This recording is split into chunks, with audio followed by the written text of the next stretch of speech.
Well, I've got another one of these cheapo Eureka Airspeed vacuums on the bench today. This is a curb find. I only picked this up to make a video on it, and after the video is done, it gets donated to a local charity. These vacuum videos that I've done seem to help out a lot of people over the years, so I keep doing them because they keep getting good amounts of views. So those of you looking for some help on your machines, thank you for your continued support.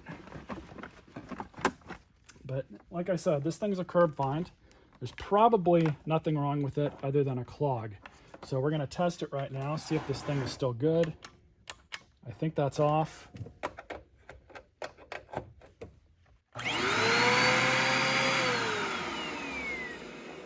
Brush roll still spins, but I can hear that it's got a restriction on it. So unplug, we'll roll the cord back up just to get it out of the way. And on these cheap vacuums, Hoover, Eureka, Bissell, it doesn't matter. They're all pretty much going to clog in the same places. So generally speaking, when you have a bagless vacuum, they like to clog at the air intakes, which is down here. I can already see that there's nothing in this tube, but generally you can look through, move the brush roll out of the way, and you can look down there and see that there is no restriction right there. So if that part's good, that's a little bit less work for you, but we'll still pull this off later in the video so we can show you guys how to get to it. But where they also like to clog is right back here. And oftentimes people, and I can already tell it's got a clog in it, people will pick up stuff like, you know, a ballpoint pen cap. It'll lodge itself in here, and over the course of a month or two of usage, it'll just develop a clog, and all that crap will get stuck in here. And you guys could probably hear it. I'm pretty sure that's the problem. And sure enough, we do have a small clog. Now, those of you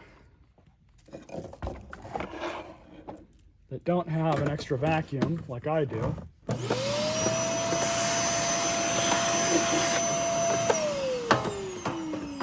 because that's the best way to clear this. But I'm going to assume that those of you don't. What we're going to do is, on this machine, it's somewhat easy. You have these two screws here. We're just going to remove those with a Phillips.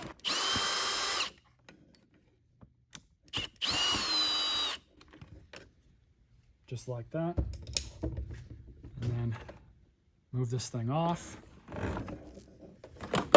And you can use pretty much any tool of your choosing that'll fit in. For this video, most people are going to have a pair of needle nose pliers, but you can fashion something out of a coat hanger, undo the wire, and just fashion it into a hook, stick it in there. You could probably use a paper clip if it's long enough, but we'll just go ahead and pull it out just like this.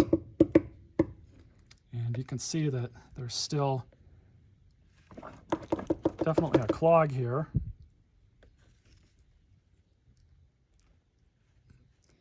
And sure enough, there is a piece of plastic wedged in there. So I'm going to see if we can get this out. I don't even know what these people picked up. It appears to have completely cleared that part of the clog. So we're just going to put that back in place.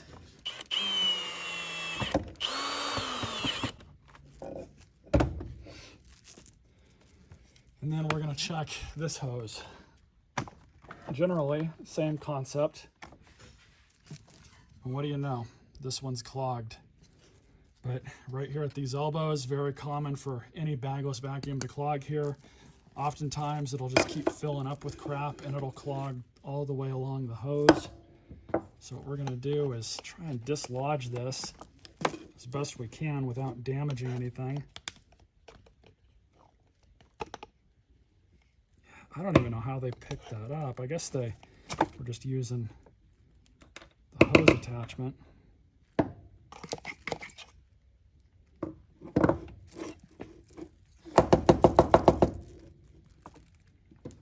So how you would clear this is really the same way, but I think that cleared it.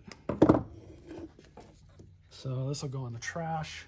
Unfortunately, if you don't have another vacuum to use, it's a little tricky to clear something like this because you can't use the butt end of a broom handle and push it out that way. It's got to be straight for it to allow for that. So unfortunately, you're just going to have to get really creative and maybe wedge a piece of wire in there, like I was saying with a with a coat hanger rather, and try and pull it out from this side.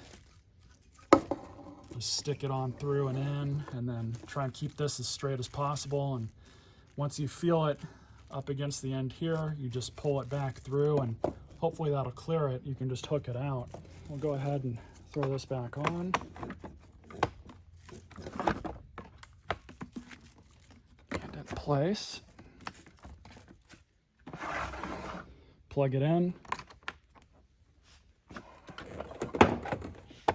See how much of a difference we made. Well, that cleared that restriction. On these cheap vacuums, that's where these things are going to clog. To finish off this video though, I will show you all how to gain access to a brush roll, which is relatively easy. But a lot of the time when a vacuum clogs up, you're going to have a ton of dirt and dust that goes along this area and just clumps together. If it's there, you'll see it.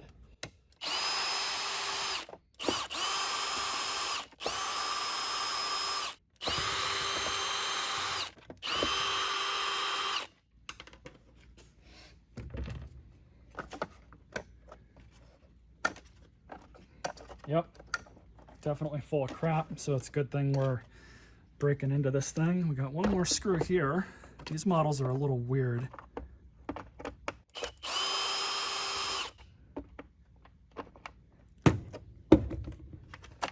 There we go. It's nice and careful. By the way, I've broken these things before over the years. These vacuums are really not made to be maintained. But just be careful, and generally you can get stuff off. No surprises here at all.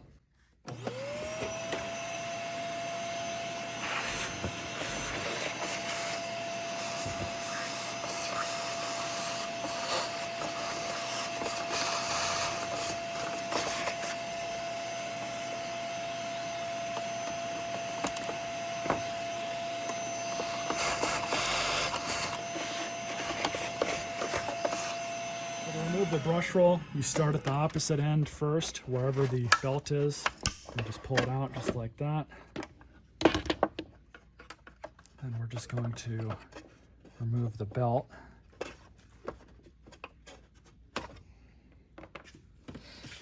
And same thing, get all this out.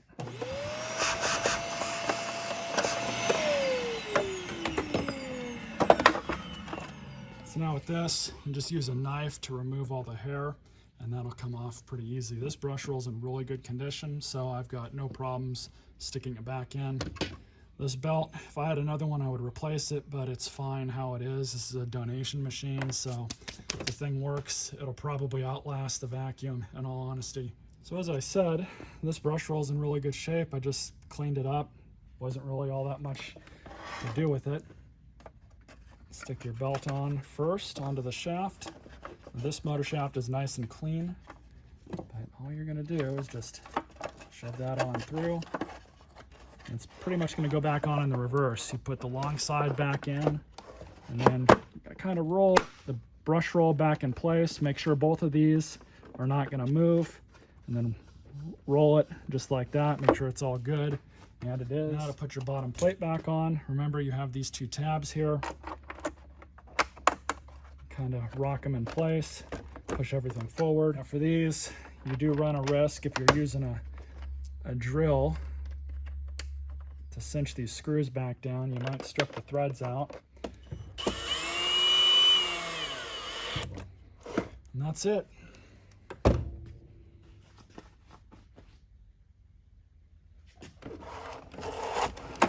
That's how you fix up one of these. Not really that big of a deal.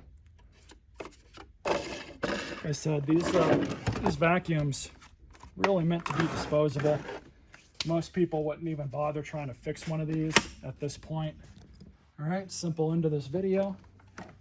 No floor adjustment. It looks like it's automatic.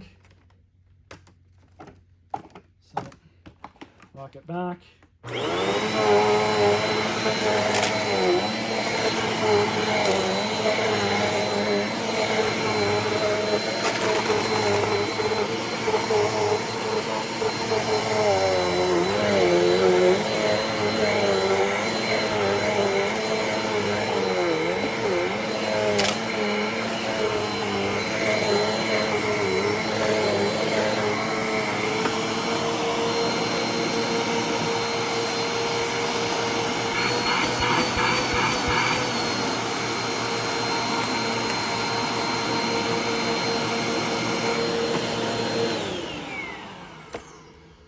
Decent little vacuum, good donation piece. Stay tuned for more videos.